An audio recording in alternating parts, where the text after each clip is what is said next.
Mag-i-scroll ka or ipagpe-pray kita? Wag mo muna scroll kung gusto mo ipag-pray kita. Right, let's pray. Father God in heaven, in the name of Jesus, with the power of the Holy Spirit, Panginoon, salamat po sa mga oras na ito. Nabuhay pa rin kami kasama po na aking kapatid na nasa kabilang screen.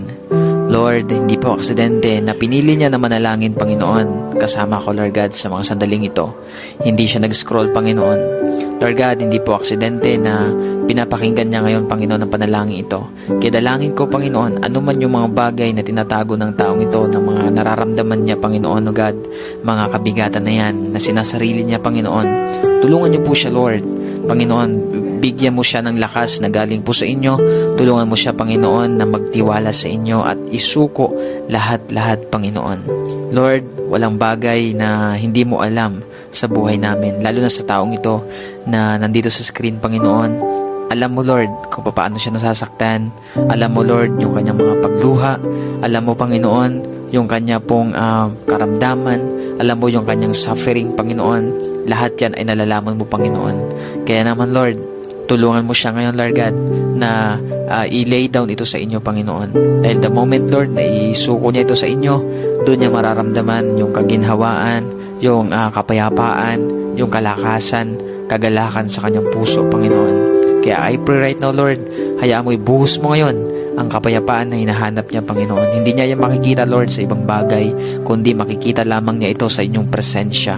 Kaya lukuban mo siya, Panginoon, ng inyong presensya sa mga oras na ito. Dalangin ko po, Lord, na maramdaman niya ang pagyakap mo na napakahigpit, Panginoon.